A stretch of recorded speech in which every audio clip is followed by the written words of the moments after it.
streets of Kansas City in the heart of America on a cold 26 degrees night. The weather has changed. Someone must be annoyed by every little thing.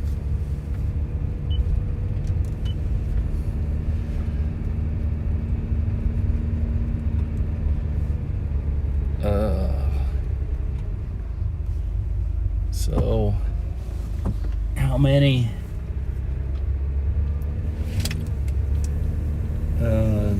senators and representatives have been called out by the Lincoln Project as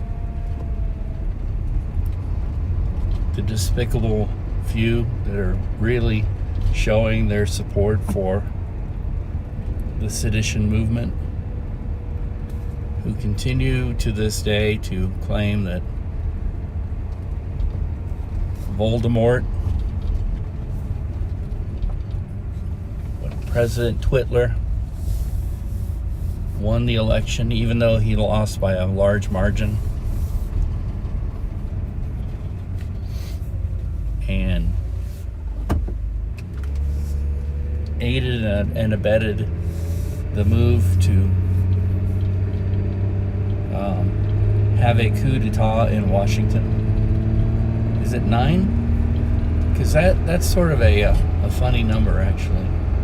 Because I believe that's the number of states that actually seceded from the Union. Is it 9? I think Virginia, Tennessee, North Carolina, South Carolina, Florida, Louisiana, Mississippi, Texas, Arkansas. Am I missing? Oh, Alabama, that's 10. Okay, so that's not 9. I think it was 10.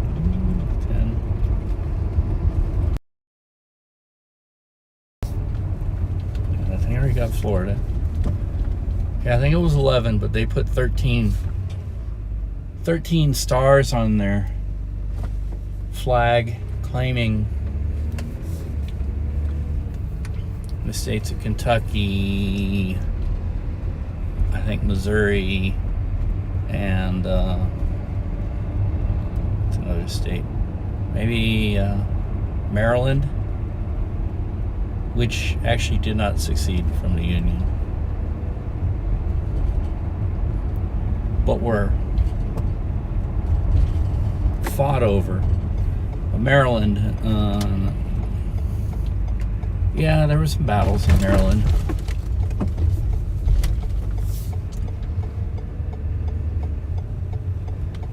I'm back at my trip quick.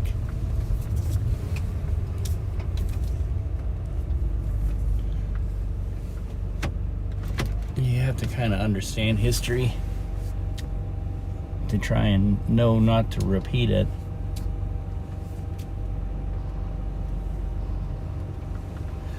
Some people are just hard-headed, I guess. Okay, let me flip this around. You're tired of looking at me. You can look at the rear side as I go into the trip quick again, even though I'm much later than I normally am, because I was looking for things in the house I couldn't find. Made me late. Brr. This mask is cold. It's been sitting in the car all night. All right, BRB.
So who was it?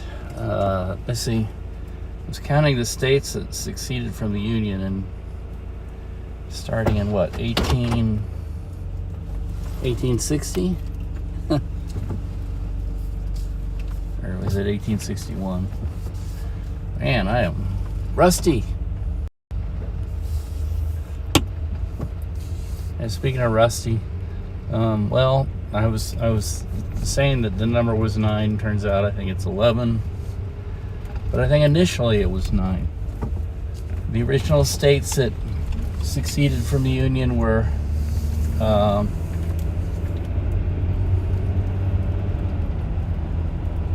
the Deep South states. Oh, it was 1861. It began in, well, I think the first state to succeed was in 1860, December. And then that was South Carolina, of course. And then 1861, 8 other states joined South Carolina in January, all at once, and formed the Confederate States of America. And those were the Deep South states. Let's see, South Carolina, North Carolina, Georgia, Alabama, Mississippi, Louisiana, Texas, Arkansas,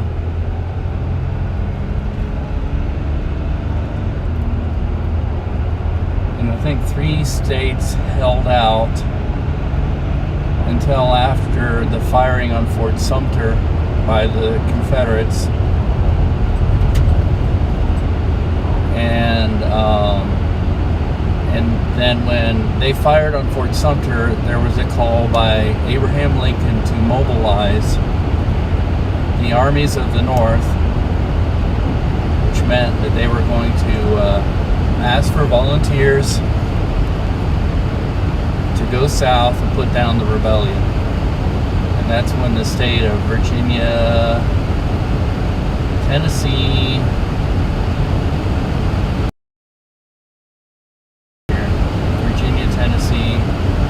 maybe it was North Carolina. I don't know. Like I say, I'm rusty. I'm trying to do this from memory. It's all there in the books. It's all there in Wikipedia. Just look it up. I made myself curious, so I'll be looking it up when I get a chance. And there was a rabid abolitionist, and I'm trying to remember. His name was Edmund Ruffin.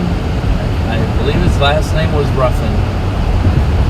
And he was from Charleston, South Carolina, I believe. And his claim was a radical, not abolitionist, radical pro-slave, pro-Confederate. And he supposedly fired the very first shot of the Civil War. He was so much into it. They gave him the honors. And so he fired. And I don't think he fired the last shot. I don't think he survived the Civil War, which is very fitting.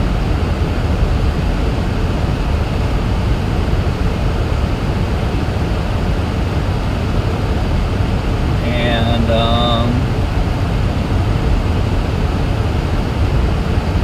that happened. The Civil War began technically April 1861.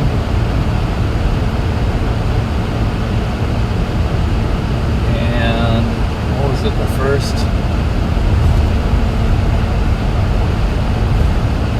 first big battle of the war was the South called it the Battle of Manassas Junction. The North called it the Battle of Bull Run. The North and the South had different names for their battles, for the same battles. The South tended to name it after, I think, local towns, and the North tended to name it after geographical features like the river, more or less like military objectives. They had to cross Bull Run Creek to go directly from Washington, D.C. straight to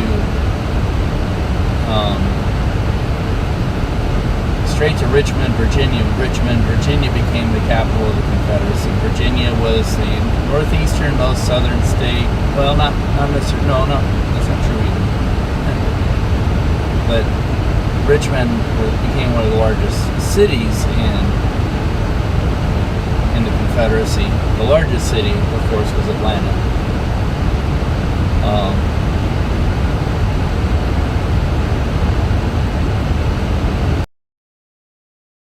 And the Virginians held off joining the Confederacy. Actually, they were pretty well pro-Union until Abraham Lincoln decided he wanted to put down the insurrection with military force. And then they decided, oh, no, that's the federal government overstepping its bounds. We must join and our southern brethren to fight the Yankee invaders. Washington, D.C. was in a precarious spot because Washington, D.C. is actually technically located in the South and was surrounded by slave-holding areas. Maryland is a slave state, and I believe Delaware is a slave state. And there were a lot of pro-slave, pro-Confederate people in Maryland and Delaware. Maybe not so much Delaware. Delaware was kind of a special situation. And they had to bring Abraham Lincoln into Washington in the middle of the night because they were afraid that somebody was going to try and assassinate him, blow up the railroad bridges, because the way the president came from Illinois, which is where his home state is, to Washington, D.C. was by rail. And I believe that he had to pass through Baltimore on the way to Washington for some reason. And Baltimore had been having pro-Confederate riots. People in Baltimore who were, let's just say that they had to keep their eyes on them because they were chattering they were going to blow up things, essentially be like fifth columnists. Although the term hadn't been invented, that term was created by the Nazis in Germany, the Nazi propaganda machine. I attribute it to Hitler, but most probably it was Goebbels who probably said it, came up with the idea to describe a fifth column of pro-Nazi, pro-German supporters within a country that would rise up and attack the country from within, like the German columns, the Army, the Navy, the Air Force. I don't know what the fourth column would be. But the fifth column would be somebody inside doing sabotage and spy work and assassination attempts and things like that. And of course, the phrase became commonplace and familiar to everyone because of the German invasion of Norway. And a fifth columnist by the name of Vidkun Quisling helped the Germans take Norway, and in exchange he wanted to become the leader of Norway in a greater German empire, leader of occupied Norway. Be nice. And I think at the end of the war he they had a trial, and he ended his life at the end of a rope.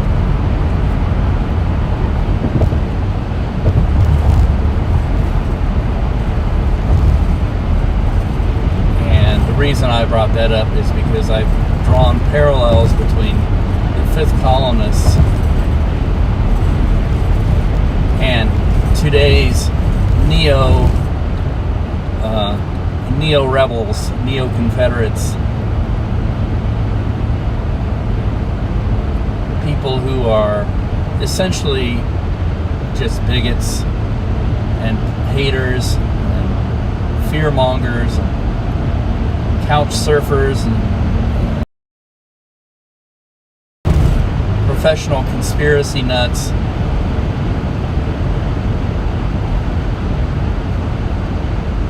And there's been a lot of talk of how the Russian Empire, well, I mean, not the Russian Empire, the Russian Federation has been doing a lot of things all over the world. You can kind of trace these patterns, and one of these things that they've been doing is fighting a cyber war on the internet. They have a cyber warfare unit. The United States does too. It seems like our cyber warfare unit is being defensive in nature and fighting against attacks by Chinese and Russians and North Koreans and even Iranians, among other nefarious groups out there. Russian Federation wants to become essentially the Russian Empire under a fascist regime headed by Vladimir Putin, a former communist intelligence agent who worked for the Kremlin and the KGB. And since he has been in power, the Russians have been fighting a lot of wars, and a lot of them have been fought very similarly. If you can't fight a country and take it outright, they would start what's called a low-level insurgency operation. Sound familiar? It kind of sounds like what's happening in the United States. They'd use everything at their disposal. The United States, the attack has been interference with our elections. Well, that's happened in Ukraine and Belarus and in other places in the world.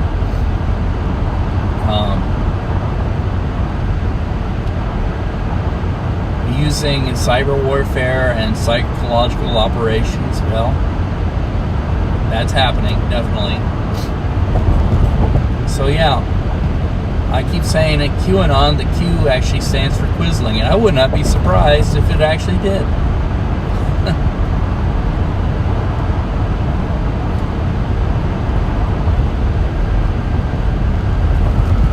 And so we have fifth columnists in the United States. We've had a president with direct ties to Russia.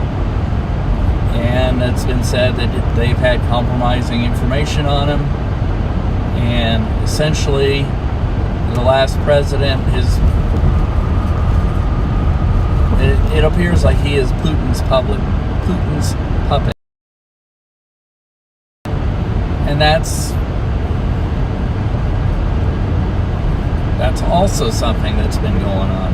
In Ukraine, they had a puppet government. And when they overthrew their puppet government, all hell broke loose. They had an insurgency, which they're still fighting to this day. Belarus, I believe, is having the same problem. A lot of countries in Eastern Europe, they've tried to overthrow more pro-democratic regimes in those countries in favor of autocratic, fascist dictatorships.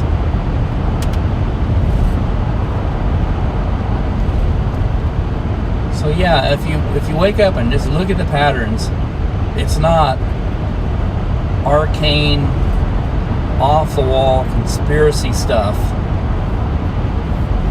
This is real. And, of course, you have people who are, I like to say, the smartest people in the room, air quotes here. You can't really talk to them. They know more than you. They have more experience, even though they don't. They suffer from that affliction. They are the smartest person in the room. And that makes it hard to reason with somebody like that. I mean, it's like dealing with children, literally. Because oftentimes you have to try and reason with children, and sometimes when children have made up their minds, they're going to do something, and they're not going to do it, no matter how much you tell them.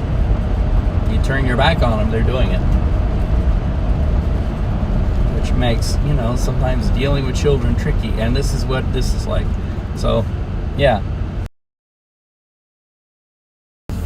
Power-hungry dictator wannabe who somehow got himself elected, although he didn't really get elected. Again, let's go back to the Civil War, American Civil War. One of the big compromises of our republic was that we created the Electoral College, and that was to appease, one of the first major appeasements to the southern states who had slaves, was that it was, quote unquote, air quotes again, to balance out the interests of the agrarian people versus the interests of the urban population centers. Well, back in the antebellum era, the period between 1812 and, between 1789 and 1861, America was primarily an agricultural nation. More people lived in the country than they did in the cities, in the urban centers. And so it was to balance out their interests, but it wasn't about agrarian rural areas versus urban areas. It was about pro-slave versus free state forces. And the pro-slaves know that the Electoral College always benefited them because they were always going to be an agrarian economy, because the plantation system favored strongly sparse population centers. And anyway, I could go on and so thanks for subscribing and watching, and if you haven't, please subscribe and ring the bell, and we will continue this in another episode. So